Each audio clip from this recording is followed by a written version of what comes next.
If I tell you that simply by thinking for a moment, your body is capable of producing a strong, complete erection with full firmness, you might immediately dismiss that idea. You might think I am exaggerating, joking, or saying something that sounds good but cannot possibly be true. That reaction is understandable because most men have been taught to believe that erections are mechanical, unpredictable, and dependent only on age, hormones, or medication. But the truth is much quieter, much more biological, and much more hopeful. I am not joking, and I am not lying. The mind plays a far greater role in erection than most men realize, and when the mind is restored to its natural state, the body often follows without force or struggle. Think about this carefully. Long before any physical stimulation occurs, long before blood flow increases, long before muscles or tissues respond, something else must happen first. A signal must be created. That signal does not come from the penis, it comes from the brain. The penis does not decide to become erect, the mind decides, and the body responds. When that signal is clear, confident, and uninterrupted, the response is usually strong. When that signal is weak, distracted, or suppressed, the response fades or disappears entirely. This is not theory, this is physiology. There was a time in your life when desire felt effortless. You did not need to plan it, you did not need to analyze it. Your mind naturally drifted toward your partner. Even during the day, while you were working, driving, or handling responsibilities, part of your attention stayed connected to intimacy. You looked forward to closeness, you felt anticipation, and when the moment arrived, the body responded without hesitation. That state did not require training, it was natural. Now consider what has changed.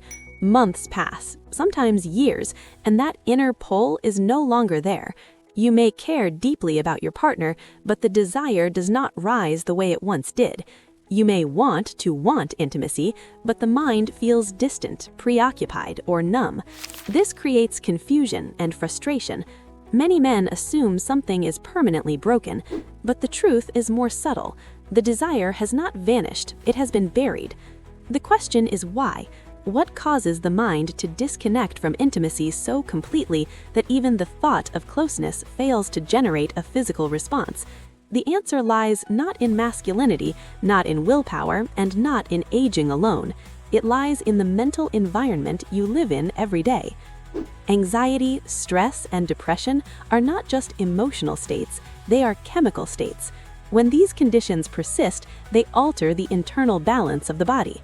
Responsibilities pile up, financial pressure increases, health concerns arise, family conflicts linger, social expectations weigh heavily.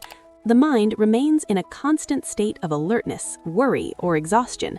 Over time, this becomes the default setting, and when the mind is locked into survival mode, desire is the first thing to be sacrificed. Inside the body, this mental pressure translates into hormonal imbalance. One hormone in particular becomes dominant: cortisol. Cortisol is not a bad hormone, it is essential for survival. It helps you wake up, it helps you respond to danger, it helps you manage short-term stress. But when cortisol remains elevated for long periods, it begins to suppress other systems. Testosterone production slows, serotonin drops, dopamine signaling weakens, libido fades. The mind becomes preoccupied with tension instead of connection. You can think of it as overlapping signals. Sexual desire operates on its own internal frequency. It requires calm alertness, safety, and mental presence. Anxiety and chronic stress operate on a louder, more aggressive frequency. When that frequency dominates, it overrides desire. Not because desire is gone, but because it is drowned out. This is why so many men say, "I don't feel like myself anymore." They are not imagining it. Their internal signaling environment has changed. The body is prioritizing endurance over enjoyment, survival over connection, and the longer this state continues, the more distant intimacy feels.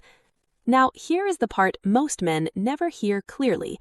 If anxiety, stress, and depression are reduced, desire often returns on its own. Not forced, not stimulated artificially, naturally. And when desire returns, the body frequently responds immediately. This is why it is entirely possible for an erection to occur simply from thought when the mental environment is restored. The signal becomes clean again, the pathway opens. The goal then is not to chase erections directly. The goal is to change the internal conditions that allow desire to rise naturally, and this is where most men make a mistake. They look for medication, tonics, injections, or shortcuts. They spend money, they collect prescriptions, but they avoid the one intervention that consistently restores mental and hormonal balance: movement. I want you to listen carefully to this next part because it is simple, but it is not easy, and that is why it is often ignored. If you give 1 hour out of 24 to your body in a very specific way, you can change the internal chemistry that governs desire. You do not need expensive equipment. You do not need a gym membership. You do not need supplements. You need consistency. Brisk walking, done daily for about 1 hour, has profound effects on the mind and body. This is not casual strolling. This is purposeful walking that slightly elevates your breathing and heart rate.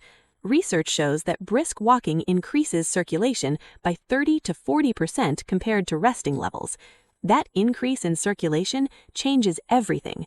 When blood flow increases, exchange at the cellular level accelerates. Nutrients enter cells more efficiently, waste products exit more quickly. Reactive oxygen species and metabolic byproducts are pulled into circulation and filtered out. Cortisol levels begin to drop.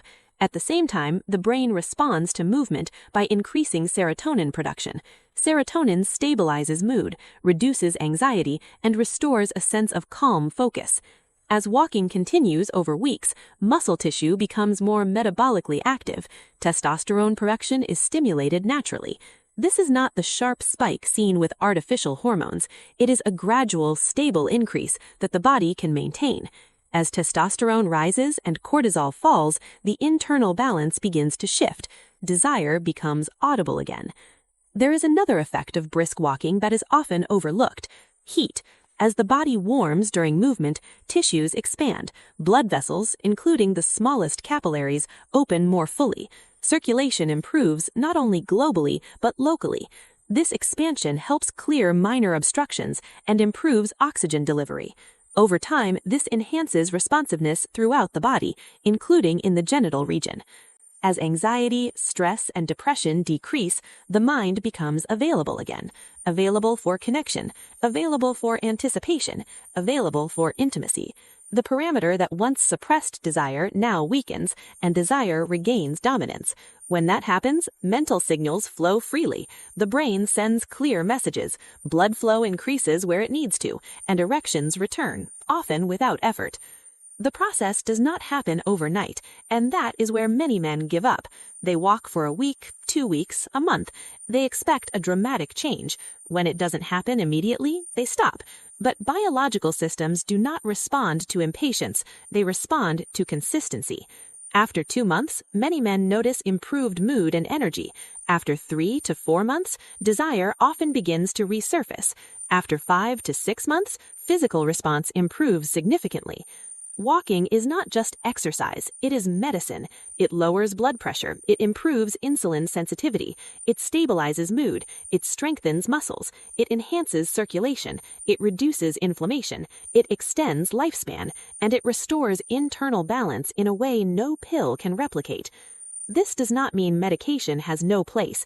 In some cases, mild supportive remedies can be helpful, but they are secondary. They support the process. They do not replace it.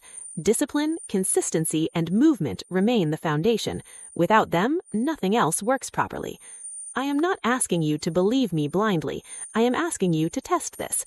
Give your body 1 hour a day. Protect that hour. Treat it as essential, not optional, not negotiable. Over time, observe what changes, not just in erections, but in how you feel throughout the day. Your energy, your clarity, your confidence, your patience, your connection. When the body begins to heal, it does so quietly. One system supports another. One improvement leads to the next. Desire is not something you chase. It is something that returns when the internal environment is right. When you apply this consistently, your life will change. Not dramatically, sustainably. And when you notice those changes, acknowledge them. That awareness reinforces the process.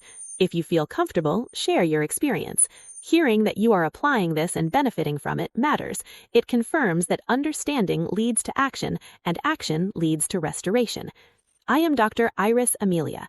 My goal is not to sell you something. My goal is to help you understand how your body truly works so you